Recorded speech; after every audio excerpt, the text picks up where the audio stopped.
Hello friends, welcome to my channel. வாங்க வீடியோக்குள்ளே போகலாம்.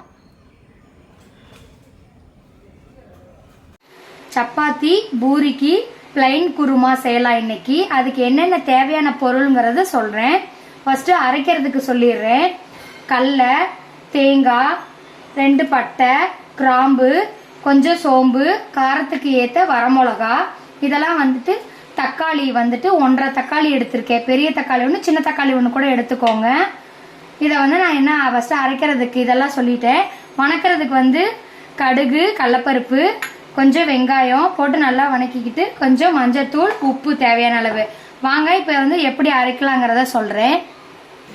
மிக்சி ஜாரில் தேங்காய் கொஞ்சம் போட்டுக்கோங்க, தக்காளி போட்டுக்கோங்க, பொட்டுக்கடலை, வரமிளகா, பட்டை, கிராம்பு, சோம்பு, இது எல்லாத்தையும் இப்போ நம்ம நைஸாக அரைச்சிக்கலாம்.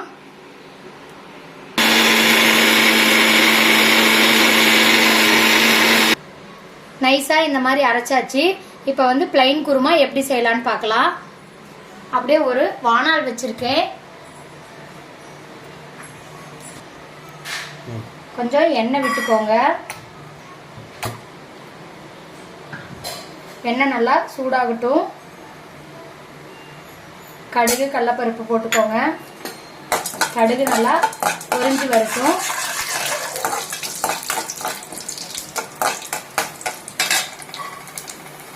கருவேப்பிலை போட்டுக்கோங்க.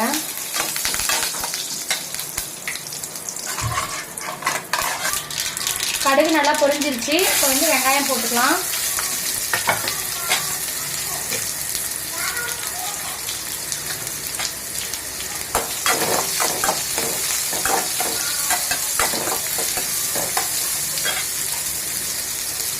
கொஞ்சம் மஞ்சத்தூள் போட்டுக்கோங்க.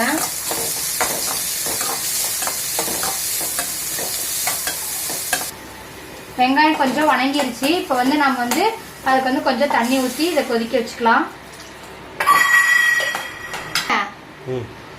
கொஞ்சம் உப்பு, தேவையான அளவு உப்பு. இது நல்லா கொதி வந்ததுக்கப்புறம் நம்ம அரைச்சி வச்சிருக்கோம் இல்லையா, அந்த விழுதை இதில் போட்டு நல்லா கொதிக்க வைக்கலாம். நல்லா கொதிச்சிருச்சு, வெங்காயம் வெந்துருச்சு. இப்போ நம்ம அரைச்சதை இதில் ஊற்றிக்கலாம்.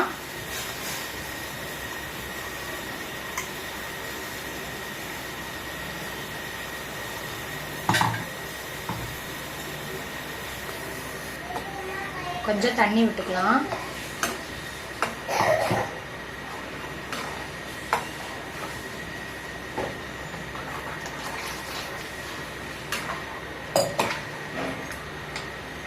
கட் பண்ணி வச்ச கொத்தமல்லி தழையை போட்டுக்கலாம்.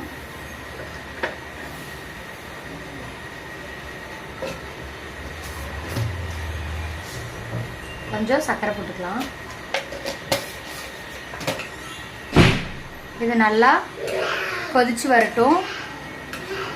ஈஸியான பிளைன் குருமா ரெடி ஆயிரும். நல்லா கொதி வந்துட்டு இருக்குது. இன்னும் ஒரு 2 மினிட்ஸ் இருக்கட்டும். பிளைன் குருமா ரெடி ஆயிரும். இது இட்லிக்கும் கூட இதை தொட்டுக்கலாம். இட்லி, தோசை, சப்பாத்தி, பூரி எல்லாத்துக்குமே இந்த சைட் டிஷ் நல்லா இருக்கும். நீங்களும் ஒரு முறை இந்த மாதிரி ட்ரை பண்ணி பாருங்க வீட்டில். குருமா ரெடி ஆயிடுச்சு. நம்ம இப்போ ஆஃப் பண்ணிடலாம். ஒரு பவுலில் ட்ரான்ஸ்ஃபர் பண்ணிக்கலாம்.